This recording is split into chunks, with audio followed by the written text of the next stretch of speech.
बिस्मिल्लाहिर्रहमानिर्रहीम। इय्याका नअबुदु व इय्याका नस्तईन। ऐ अल्लाह, हम तेरी ही इबादत करते हैं और तुझ ही से मदद मांगते हैं। तो आज के वीलॉग का आगाज़ जो है वो मैं इंतहाई संजीदा और एक शेर के साथ जो है वो करना चाहूँगा। हबीब जालिब साहब ने कहा था कि जो कि एक कह लें कि इनकलाबी शायर थे, जो पाकिस्तान में फ़ातिमा जना को यानी पार्लिमान की बालादस्ती चाहते थे। वो ये नहीं चाहते थे जो कि हमारा जो मशरक़ी पाकिस्तान हमसे अलग हुआ और जिसकी वजूहत जो मर्ज़ी तारीख़ लिख ले, लेकिन यानी नविश्ता दीवार हैं कि इसमें सिर्फ़ और सिर्फ़ हमारे जर्नैलों की हट धर्मी थी, जिसकी वजह से हमें ये नुकसान उठाना पड़ा। और हम बल्कि आज तक अपने बंगाली भाइयों से माज़रत ख़्वाह हैं कि हमने उनको गद्दार समझा, उनके लीडर को गद्दार समझा। और जो उसके बाद यहाँ पे एक तावीलें पेश की जाती हैं कि मुफ्ती बाहनी ने जो है शेख मुजीबुर रहमान को कत्ल कर दिया। तो कत्ल नहीं, वो शहीद किया गया, क्योंकि उनके दिमाग में भी यही जो पावर थी, पावर लेने का असूल जो कि अयूब खान ने जिसका बीज बोया था, तो उनके अंदर भी वो आ चुकी थी। तो इसलिए जो है, और उसके बाद फिर जमात इस्लामी को फांसियाँ देना, ये बहुत बड़ा स्टेप जो है लिया गया। यानी उनकी जो वज़ीर आज़म हैं शेख हसीना वाजिद, क्योंकि ये वो लोग हैं जो आज भी अगर आप कहीं पे देखें तो इनके बैनर्स लगे होते हैं कि जी ये दो रियासती फार्मूला जो है दरअसल इसराइल को तस्लीम करने की साजिश है। तरह तरह के यानी हथकंडे इस्तेमाल करते हैं, इस्लाम का नाम इस्तेमाल करते हैं, मुल्क को दो टुकड़े करवाने में इनका अपना हाथ था। तो मुराद ये कि पाकिस्तानी कौम इतनी मायूस हो चुकी थी, तो इस मायूसी में आपको नज़र आया कि ये धरती जो है, वो इकबाल का शेर है ना कि ज़रा नम हो तो ये मट्टी बड़ी ज़रखेज़ है साकी। तो यहाँ पर जस्टिस मज़ाहर अली नकवी, जिन्होंने इस्तीफ़ा दे दिया, रिज़ाइन कर दिया, और वो इस्तीफ़ा जो है उस पे डेट भी 2023 की, क्योंकि जब आप ज़बरदस्ती किसी से इस्तीफ़ा दिलवाते हैं तो डेट भी वो गलत डाल जाती है। वो 2023 की डली है 2024 की बजाय, और वो सदर पाकिस्तान को भेज दिया गया। और उसमें ऐसी यानी चीज़ें रखी गई हैं कि जिसके बाद मेरा ख़्याल में सदर पाकिस्तान भी अगर चाहें तो वो उस पर कोई एक्शन नहीं ले सकेंगे। लेकिन बात ये होती है कि जब आप एक बड़े ओहदे पर हों तो आपको पता होना चाहिए कि मुल्क में क्या हालात चल रहे हैं, कौन शख्स किसके खिलाफ जा रहा है। यानी अगर मरियम नवाज जैसे अगर किसी जज के खिलाफ, किसी वकील, यानी वो किसी चोर के खिलाफ भी अगर बोलती है, तो आप समझिए कि वो चोर जो है वो ईमानदार शख्स होगा। यानी जब आपका माफिया, माफिया के हैंडलर जिसके खिलाफ खड़े हो जाते हैं, तो उन्होंने हक अदा कर दिया अपने जज होने का, जो कि शायद अल्लाह ताला हमारे काजी साहब को भी नसीब करे, लेकिन लगता नहीं है। तो उन्होंने उस बात पे कि पल दो पल के ऐश की खातिर क्या दबना क्या झुकना, आखिर सबको है मर जाना, सच ही लिखते जाना।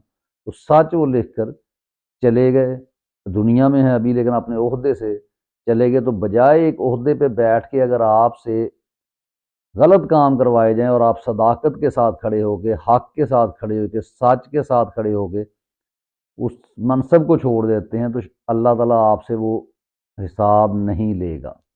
तो अब मैं थोड़ी सी तफसीलन इस पर बड़ी गुफ्तगू, क्यों इस्तीफ़ा दिया गया उन पर, यानी यानी चार्जशीट क्या थी जी कि उन्होंने कोई प्रॉपर्टी है उनके पास, कोई उनके उन्होंने अपनी बेटी को पैसे भेजते थे, उनका नहीं बताया, या उनके पास कोई प्लाजा है गुजरांवाला में। तो जनाब ये केसेस जो है, इससे पहले इफ्तिखार चौधरी पर ये केसेस जो अब हमारे चीफ जस्टिस साहब हैं, यानी क्या नाम है, काजी फायज ईसा साहब, जो कि मेरा ख्याल में निज़ाम सिर्फ निज़ाम इंसाफ वो समझते हैं कि सिर्फ जिस तरह भी उल्टा हो सीधा हो वो नवाज शरीफ को देना है। तो मैं थोड़ी सी तफसील के साथ बताता हूँ कि ये वाक़या शुरू कैसे हुआ कि एक क्रेडिबल जज को, एक ईमानदार जज को, एक चीफ जस्टिस को, और अगली बारी किसकी आने वाली है तो वो भी मैं बता देता हूँ कि जस्टिस एजाजुल एहसन साहब ने एक जब नवाज शरीफ के खिलाफ फैसला लिखा था, तो उसमें लिखा था कि तू इधर उधर की ना बात कर, ये बता के काफिला क्यों लुटा, मुझे राहजनों से गिला नहीं, तेरी रहबरी का सवाल है। और उस दिन मैंने कहा था कि हमारे जजेस में वो इतना आली दिमाग, और यानी उस शेर से मुझे अंदाजा हो गया था कि ये शख्स वो है जो कभी बेईमानी नहीं करेगा, ये कभी ईस्ट इंडिया कंपनी से नहीं डरेगा। और वही हुआ, क्योंकि ये जो हम आगे मज़ाहिर अली नकवी साहब की बात बयान करते हैं, तो आगाज़ कहाँ से होता है। ये जनाब 17 फरवरी 2023 को जो डोगर केस था, जिसमें दो रुकनी बैंक, एक जस्टिस एजाजुल एहसन साहब थे और दूसरा मज़ाहिर अली नकवी साहब। एक तो ये इनके खिलाफ प्रोपेगंडा था, फिर दूसरा जो है इलेक्शन के बारे में, जब असम्बलियां तहलील हो चुकी थी पंजाब की और केपी के में, इन दोनों हजरात ने ख़त लिखा बंदयाल साहब को कि ये इलेक्शन करवाए जाएं, इनके बारे में देखा जाए, मुल्क में जो है हालात ख़राब हो जाएंगे अगर इलेक्शन वक्त पर ना हुए। लेकिन हमारी जो कंपनी है वो नहीं चाहती थी कि इलेक्शन हो, ना हमारे जनाब ये जो है माफिया है, मरियम नवाज है, नवाज शरीफ हैं, ये भगौड़े नहीं चाहते थे कि इलेक्शन हो सके। तो इन्होंने क्या किया कि वो जो उन्होंने ख़त लिखा, एक बड़ा बेंच बनाएं और वो एक फ़ैसला करे, और बंदयाल साहब उस वक्त चीफ जस्टिस थे, ठीक है जी। तो उस दिन की बात है कि मरियम नवाज ने सरगोदा के जलसे में जो है उनके ऊपर, यानी जैसे गांध उन्होंने फेंकना शुरू किया जस्टिस का नाम लेकर, और ख़ासकर मज़ाहिर अली नकवी साहब के ख़िलाफ़ उन्होंने बातें शुरू की।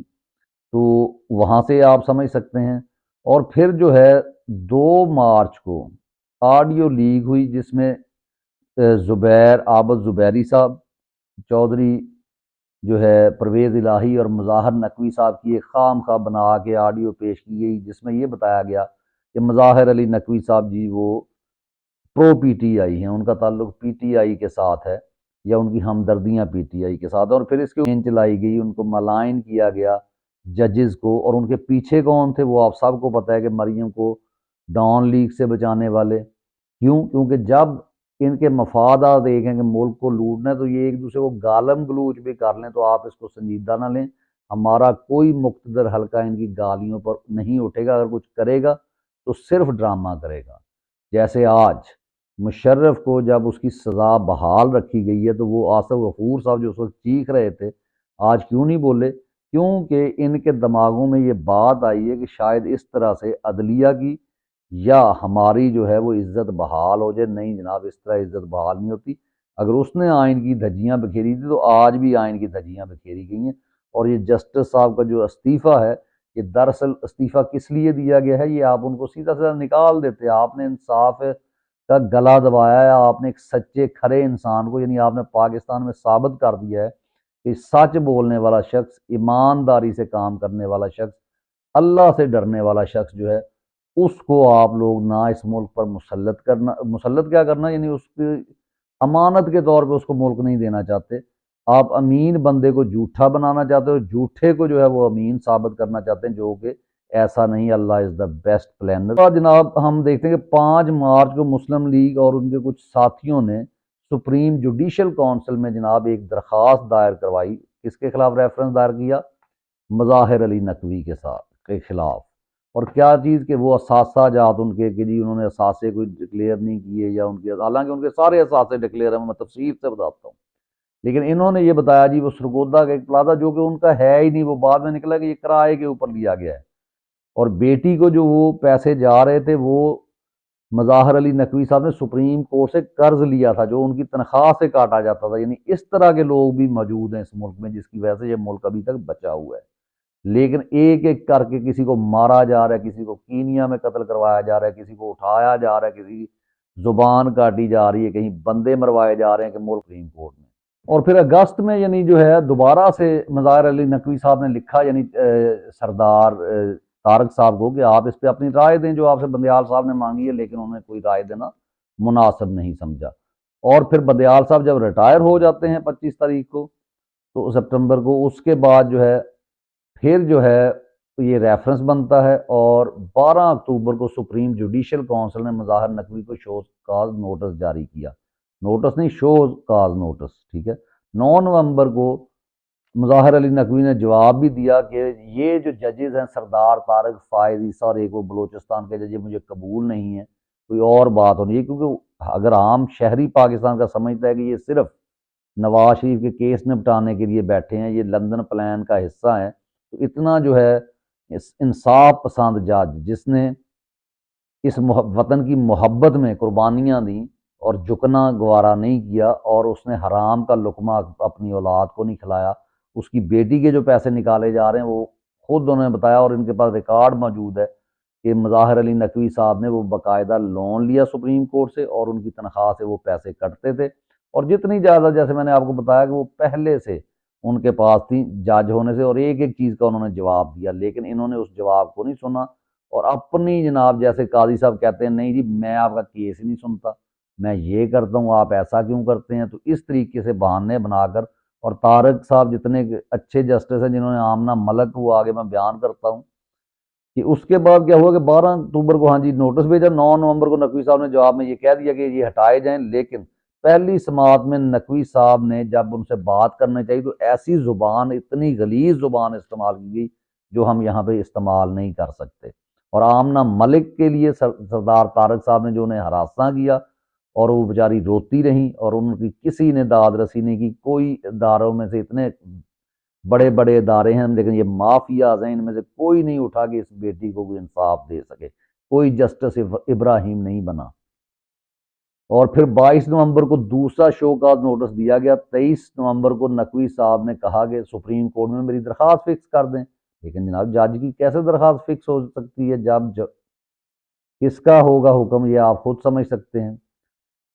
और फिर 15 दिसंबर को सुप्रीम जुडिशल काउंसिल की मीटिंग हुई, और 1 जनवरी तक उनको चांस दिया गया, लास्ट चांस, कि आप जो है अपना जवाब जमा कराएं। 9 जनवरी अमीरुद्दीन, जस्टिस अमीनुद्दीन की सरबराही में जो है उन्होंने जो है केस चलाया, और उसमें जो है उनको सुना, और वो रिलीफ मांग रहे थे, लेकिन वो उनको स्टे ऑर्डर तक नहीं दिया गया मज़ार नकवी साहब को। और कहा गया कि हम मेरिट सुनेंगे और फिर उसके ऊपर फैसला देंगे। और फैसला क्या आना